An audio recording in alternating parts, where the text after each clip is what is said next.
This is Vincent Price. We're in a packed courtroom awaiting the verdict. To my left is Arno Lucas, the defendant, nervously drumming his fingers on the arm of his chair. Seems impossible that this slight, almost unobtrusive old man, virtually lost behind stacks of legal documents and reams of depositions, is a powerful underworld figure. Yet the government's case was strong because of the testimony of the man to my right, protected by two U.S. Marshals, the star witness for the prosecution. He is Frank Egan, Lucas's former associate. It was Egan's knowledge of illegal gambling, fraudulent transactions, and bribery that provided the federal attorney with solid evidence. Will the defendant please rise? The frame office is fixed. Mr. Lucas, I understand the concern for your father. However, your lawyers have had ample opportunity to present a defense. This is a kangaroo court. Mr. Lucas, any further outburst and you will be removed from this court. Do you understand? Yes, Your Honor. Arno Henry Lucas, you have been tried by a jury of your peers and found guilty of extortion, racketeering, and mail fraud. You stand convicted of using your influence to the detriment of others. The time has come to serve notice on you and other men who show disrespect for the law. Therefore, it is the decision of this court that you be fined $100,000 and remanded to the custody of the federal authorities at the United States Penitentiary at Leavenworth for a period of no less than 15 years. What? It's a fix! You hear me? It's a fix! Bailiff, clear the court! I'll frame up by a rotten smoothie! You're going to pay for this, Egan. You hear me, Egan? You're not going to get away with this. I'll get you. I swear I'll get you, Egan! Order! Order!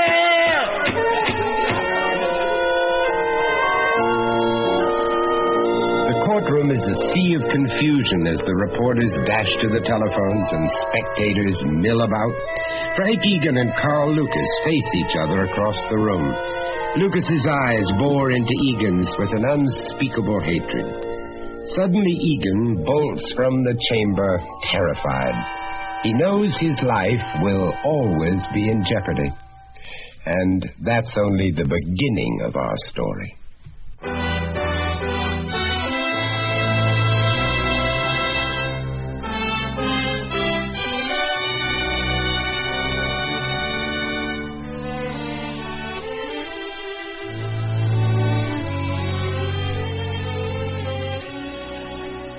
Mutual Radio Theater, a new adventure in radio listening.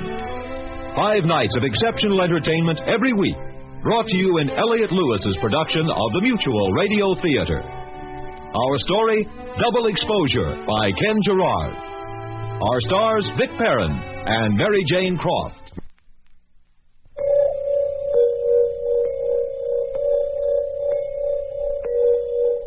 Minutes after Arno Lucas was sentenced to prison, Frank Egan was en route to a safe house run by, shall we say, quasi-governmental agencies. Although shaken by Carl Lucas's threat, he felt safe. But now we find Egan in different circumstances, disheveled and frightened, hiding in a seedy hotel. Where are you, Kern? You got me into this mess. Now get me out. Where are you? Some special agent. You were going to protect me, huh? He left you alone, Frank. Stuck you out there like a clay pigeon. Left you for Carl Lucas and... I don't know. Think.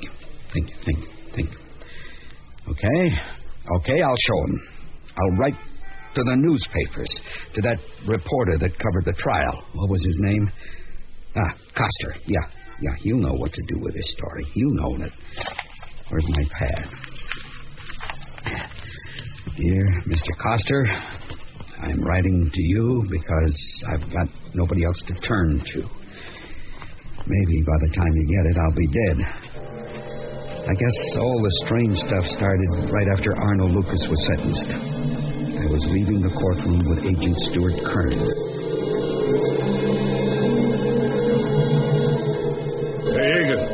Wait a minute. Come on, Mr. Kern.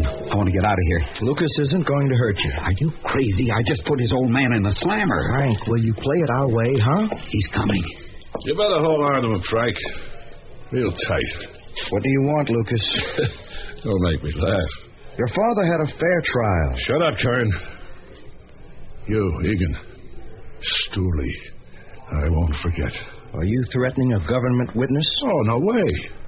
I'm offering advice. I want your boy to remember me. And what he did to an old man. He treated you like a son, huh, Frank?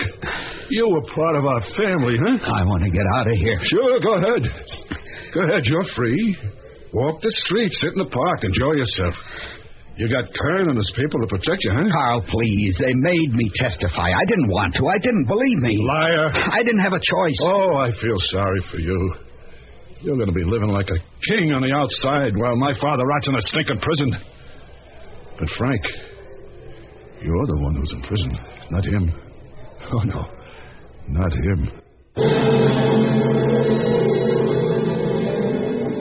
I was scared. I knew Carl Lucas had hunted me down. I wondered, why did Kern let him have a crack at me? I ran out of the courtroom, but Kern and the U.S. Marshals caught me in the hall. All I remember was struggling, and then a pinprick on my neck, and the whole building started to swim. The next thing I know, I'm in a hospital, and this beautiful woman is sitting beside my bed. Oh, my head. Lie back, Mr. Egan.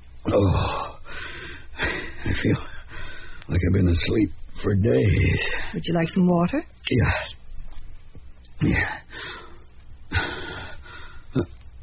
My face.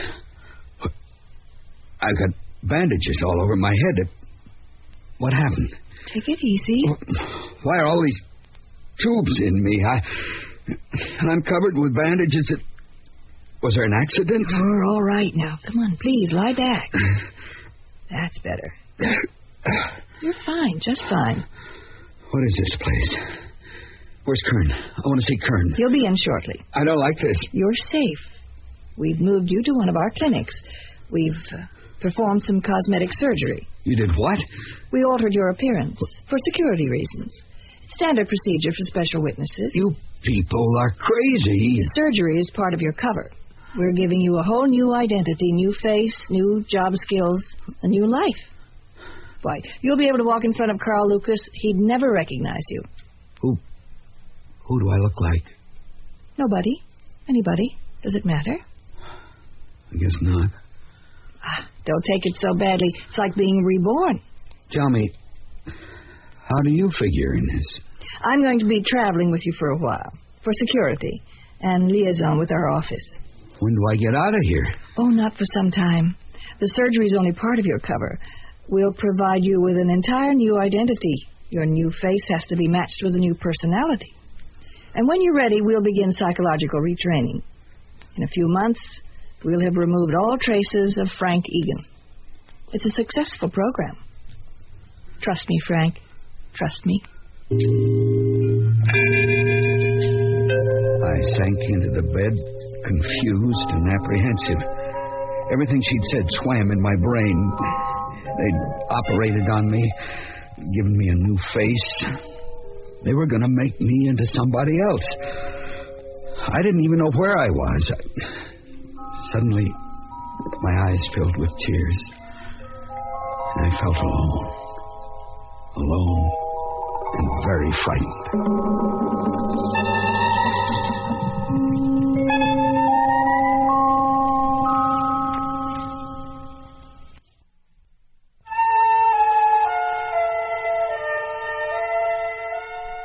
I felt alone and very frightened. Frank Egan looked at the words he had just written to a newspaper reporter he barely knew. Again, he was alone, isolated, in hiding. A barking dog shattered the stillness of the night, and Egan shivered in fear. How could anyone believe his tale? He wasn't Frank Egan anymore. He was now, but let him tell the rest of his story. I think I was in one of their hospitals in the South, but I really wasn't sure. They never let me have a newspaper or watch television. She said it was part of the sanitizing process. Oh, thank God. Thank God Kern found me. He's going to pull me out of here. Hello, Kern? Ann, is that you? Who's on this line? Talk. Oh, no. Oh, no. It's them. They're out there waiting. I'd better finish this letter. I'm going to let the whole story get out. Yeah, I'll have it splashed all over the newspapers. All right. Her name was Ann Harmon. She was Kern's assistant and in charge of my programming.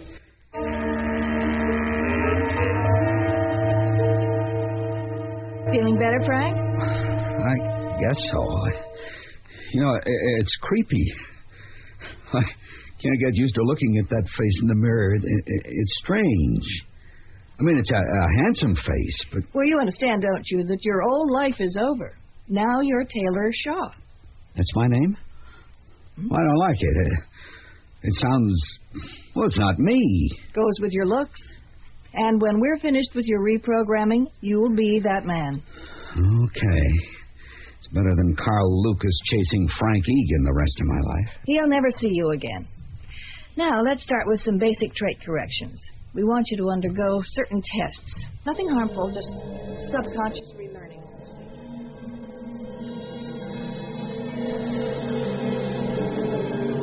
The next few weeks, if they were weeks, sped by.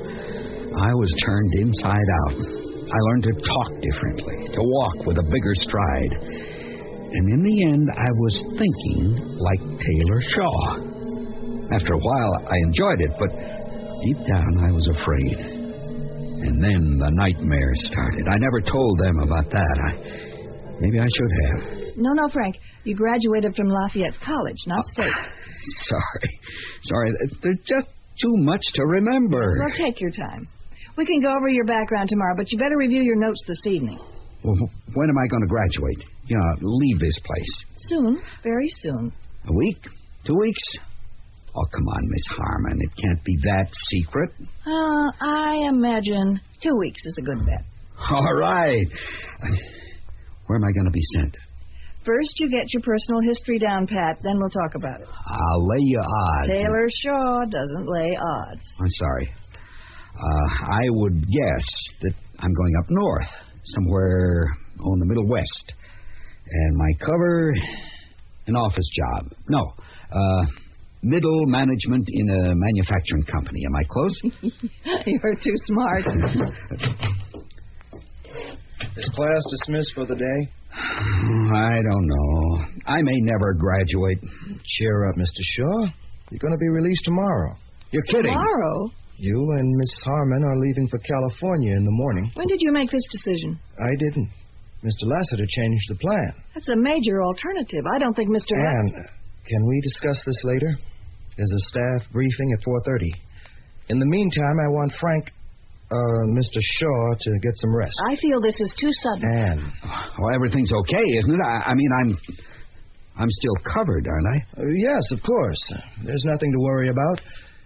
When you and Ann get to San Diego... San Diego? When you get there, you'll go right to our safe house. Everything's arranged. Safe house? It's part of your cover. The head of the company feels you'd be more productive in Southern California. Level with me, Kern. I'm in trouble. There's been a security leak, right? No. You're protected. Safe. Sometimes these things happen. Trust me, Frank. We know what we're doing. Trust him? What a joke. It was a setup all the way. And I was the target the whole time.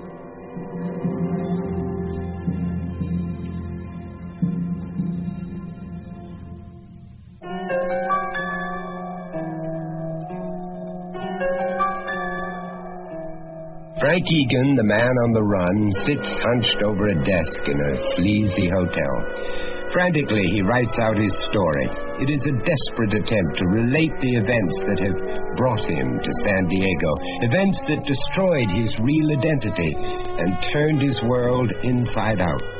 He stops writing and stares into the fearful blackness of the night. His face glistens with a cold sweat. I should have known that I was being set up, but the idea of winding up in California pleased me, and having Ann Harmon as a traveling companion was okay, too. We landed in San Diego on the 19th. Another change in plans. We had jobs at the Safe House. Safe House? It was a diner. I was the counterman, and she was the waitress. Give me a BLT, rye toast, and what do you want to drink? Coffee. I never saw you here before. What happened to the regular guy? Oh, he quit. Booze, you know. Cream? No, thanks. You from back east? Yeah. I thought so. You look just like a guy I knew. From Detroit. Never been there. Hey, Taylor, give me a hand with this table. Sure. Your order's up, fella. Here you go. Enjoy yourself. Thanks. You sure you're not from Detroit? No, I'm sure. Who's your buddy? I don't know. Some jerk thinks he knows me. Do you recognize him? No. Let me carry the tray. You take the glass. Well, you better take a look at him again. Why? You think he's one of Lucas's boys? Well, is he? He's turned this way. Just go to the kitchen. Go to the kitchen. I took the tray and hurried into the kitchen. Ann started to talk to the guy. He nodded his head a couple of times. Finally, he paid the check and left. So who is he? I'm not certain. I better run a check on him. In the meantime, go back to the apartment and start packing. Well, what about you? I'll meet you there. Give me an hour. Well, maybe I should stay here? Do as I say. Now. All right. Leave by the back door. Don't run. Be cool. Yeah, I'll try.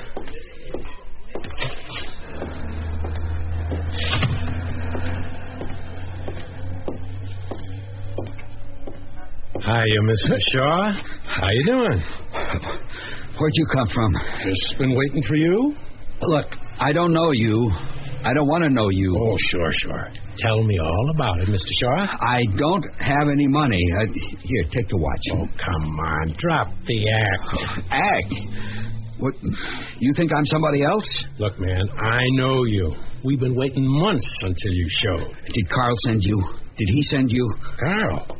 You don't have any business with any Carl. It's just Franco and me in this part of the world. Well, you made a mistake. No way. You're Taylor Shaw. You're my man.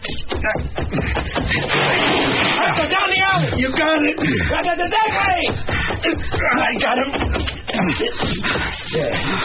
What do you want? Don't do that again. Never. Oscar, you sure this is the guy? Roll up his sleeve. Yeah. The left one, dummy. There it is. 3 dots tattooed above the wrist. They did that to me at the clinic. Shut up. Franco, get the car. Yeah. We'll take him to the warehouse. We can talk in private. Right, Mr. Shaw? A nice, quiet talk between friends. Oscar slammed me against a brick wall and I slumped to the ground. They threw me into the back seat of a car, and the lights went out. The next thing I knew, somebody was slapping my face. Up. Come on. That's better. Come on, Shaw. Sit up. Oh, my head. Drink this. Go ahead.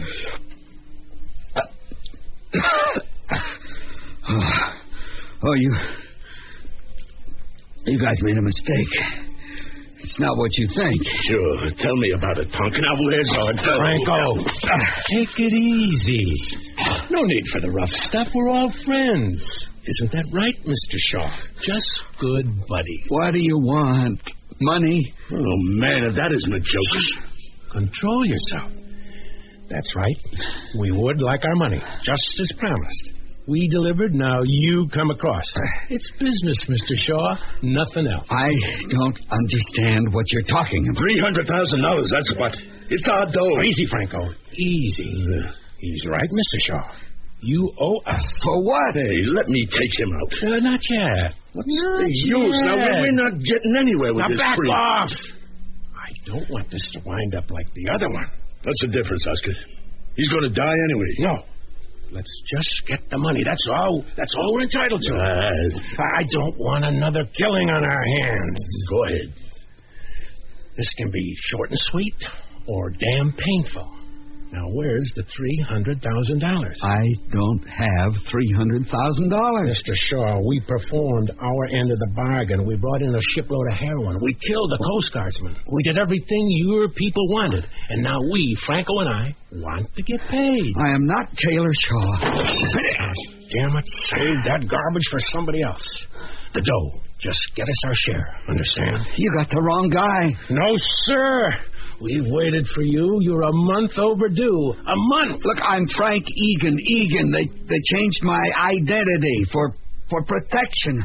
I was a government witness, and the girl, the waitress in the diner, she's a special agent. Annie? Yeah, Ann Harmon. She'll tell you. Franco, you hear that? Annie's a Fed. No kidding. Well, next time I got to see her shield. She wears a badge, huh, Shaw? Look, it's a mistake.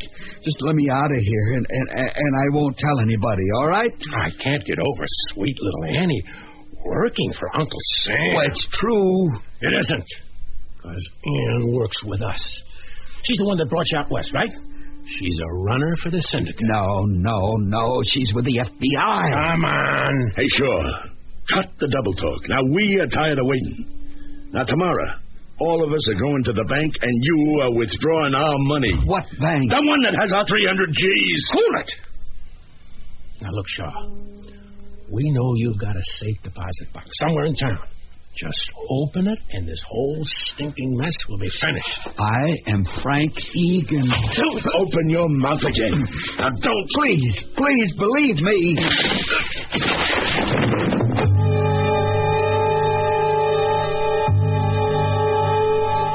His punch flattened me. I don't know how long I was out, but the next thing I knew, Ann Harmon was standing over me. Lie still, Taylor. Oh. Franco, give me that washcloth. Here you go. Now, doesn't that feel better? Oh, yeah. Sorry the boys had to be forceful. Just keep that on your cheek. But you haven't been cooperative, have you? And tell him the truth. Tell him who I am, please. We won't get anywhere this way. Let her try, huh? You're not making this easy on yourself. It's a waste of time. Oscar, call Mr. J. Get him down Shut here. up. No more.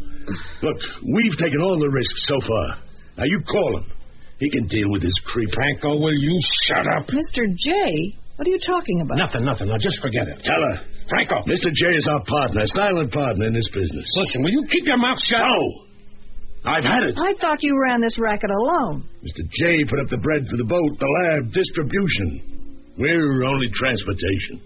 And I thought you were running this show. What you didn't know didn't hurt you. Well, I'm tired of taking the heat. Now, Oscar, call the man. Let him take care of Shaw. Do it, Oscar. It's his money, isn't it? Oh, all right. I'll make the call. I am not part of this. I'm Frank Egan. And please. You open your face once more and you'll regret it. You understand? You're with them, aren't you? Here, Annie. Hold my gun on him. I want to hear what Oscar's going to tell him.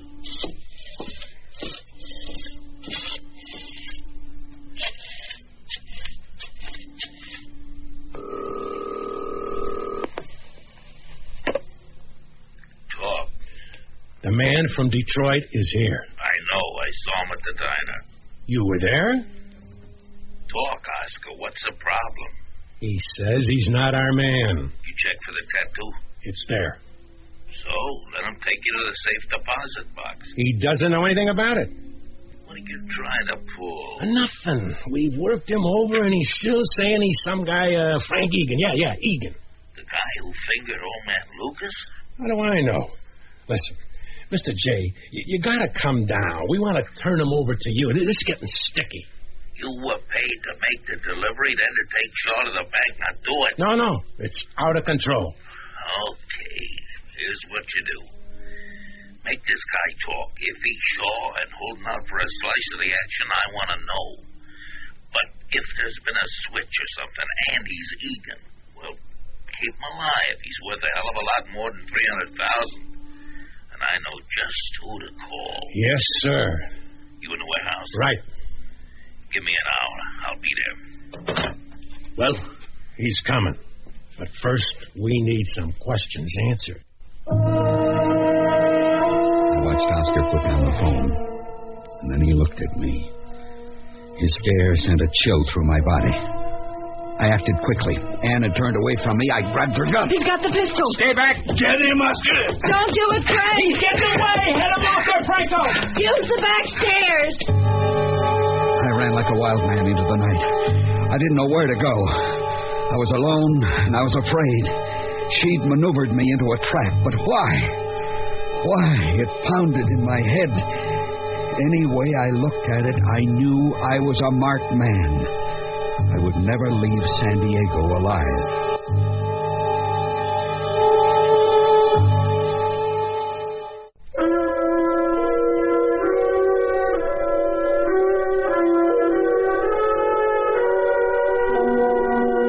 Vincent Price again. Frank Egan's life hangs by a single thread as we open the fourth act of Double Exposure. I've been holed up in this room for 2 days. I can't take it anymore. They're out there. They're looking for me. I can't reach Kern. His emergency number's disconnected. I don't know who to trust. When I finish this letter, I'm going to kill myself. You want me? You come get me. Frank, are you all right? But, Kern, how'd you find me? They locked your call into a tracer. But it was out of service. Frank, we've always known where you were. Oh, nothing with you makes sense. You know they're after me. You got to save me. I'll try. Try? What kind of answer is that? Now, please, I'm in room 303. I want you to get me now. Do you understand?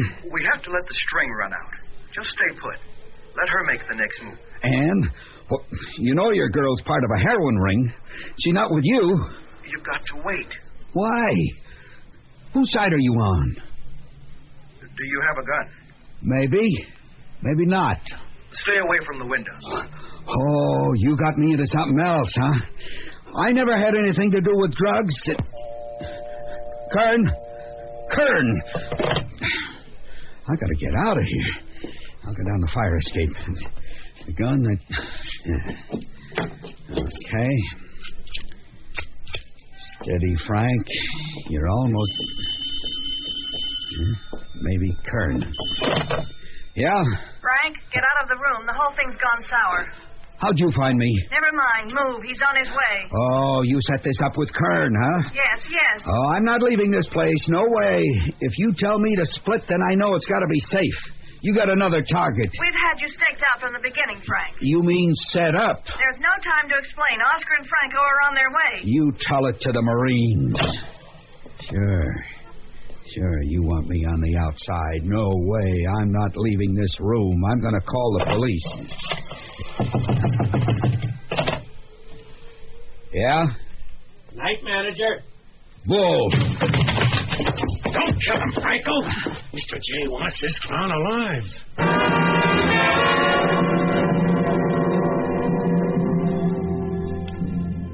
Untie his hands.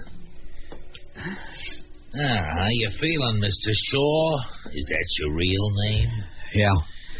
You know, you've caused us a lot of trouble and time, Shaw. Now, we're going to get paid one way or the other. It's simple, basic business. These boys bring in the heroin. I underwrite the venture, and then your people come up with the money. I don't know what you're talking about. I haven't got $300,000. Could be. But we have to find out. I'm not your man. Whose man are you?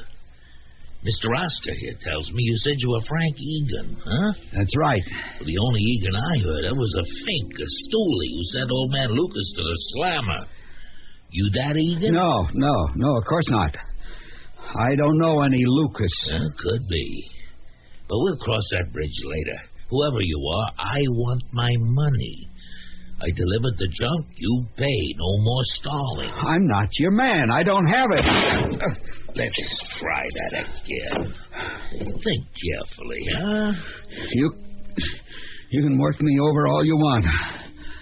I'm not your connection. Okay. Let's find out who you are. Because if you're not from the Detroit branch and you don't have any share, well, let's see if you're Frank Egan. Oscar, get our visitor. Yeah, Egan, interesting name. A friend of mine's been looking for a Frank Egan, looking real hard. He's over here, Mr. J.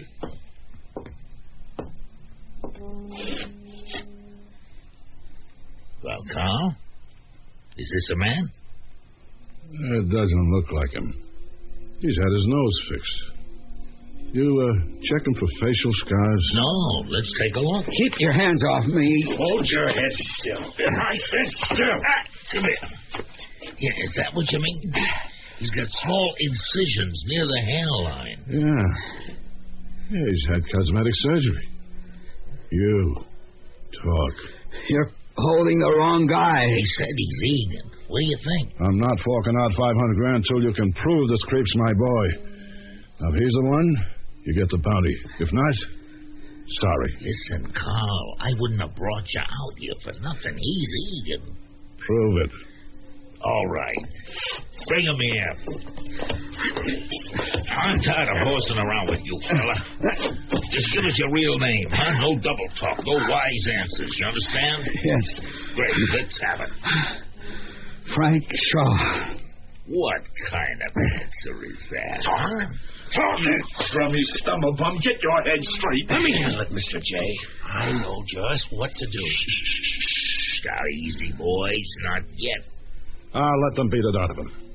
If he's sure, you get your 3 big ones. If he's Egan, I'll pay.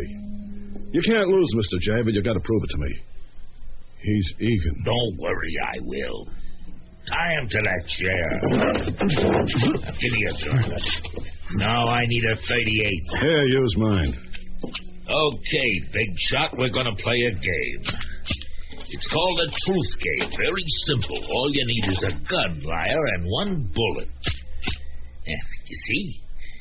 It's like an enforced game of Russian roulette, except I hold the gun right at your head.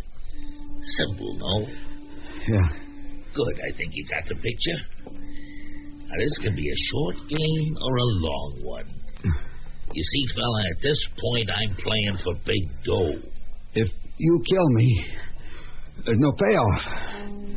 The only way you collect is if I stay alive. He's right. I'm not paying for a corpse. Let's see how far this joker's bravery goes, huh? You'll get the truth. Is your real name Taylor or Shaw? Yes. No. Sorry. Are you Frank Egan? Yes. No. The odds are running against you. You better come clean. You can't win. Shut up. I don't give a damn about the money anymore. Egan, Shaw, whoever the hell you are, you're gonna die. Don't, Mr. J. Let us have him. What? You beat him up, he'll say anything. Oh, no, I'm gonna blow his brains all over this warehouse. I'm finished. I've had it. All right, cool it. If he's Egan, I want him. Our family wants him alive. Do it again. Okay. Don't press your luck. Start talking. Frank Shaw. Give me the gun. I'll handle this. Mr. J, there's a couple of cars coming up the road. Don't bother me, huh? Now, I want some answers. The truth. You got a phony store and you've had cosmetic surgery, and I'm tired of these half-baked answers, you hear me? Hey, the cars are stopping in front of the building. Some people are getting out. I think you're Frank Egan. Am I right? Frank Shaw. Okay, smart boy. I got this pistol right against your temple. Feel it, huh? Last chance. I know you don't want to die. Give it to me straight. I'm going to count to 3 and then... Don't. 1. Please. 2. You gotta believe me. I didn't want 3. to. I'm Frank Egan. I am. Don't shoot me, Carl. They made me testify. I didn't mean to hurt your father. They said he wouldn't be sent up. You rotten freakers! Special Agent Kern. The building is surrounded. Come out with your hands up. Hands, you the lights are down. Where's the back door? This way. What about him? I'll take care of it. Come out with your hands up. You know where you can go! Wait a minute, I want to nail our friend here. Get him. Hey, kids! I give up. Finished. Get those lights on. It's over. Over. And get their guns, Rossiter. Take them in and find the other 2. Stewart, over here. It's Egan. Is he dead? No, just beaten pretty badly. Lucas tried to kill me. I told him. It's finished. We'll take care of you. Trust me, Frank. Trust me.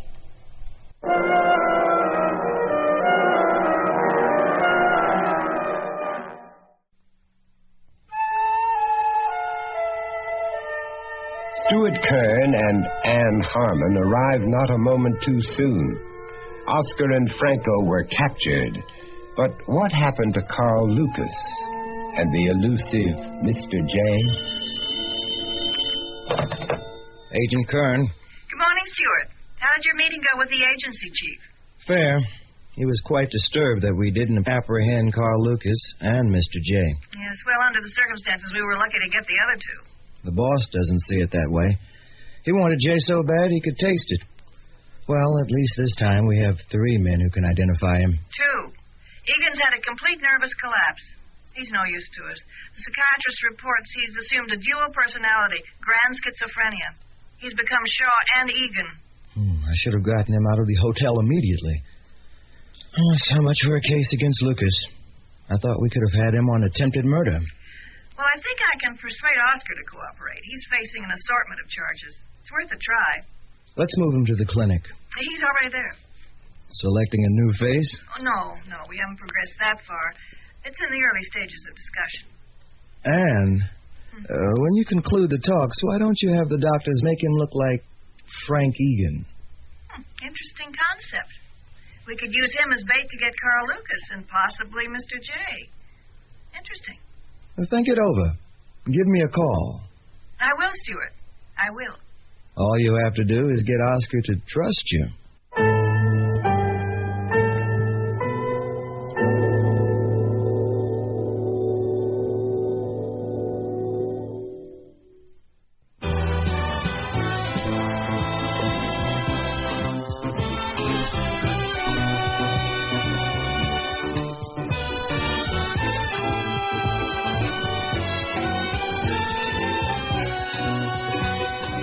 The Mutual Radio Theater is brought to you 5 nights a week at this time.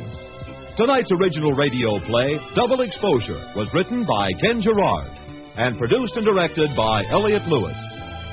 Your host was Vincent Price. Our stars were Vic Perrin and Mary Jane Croft.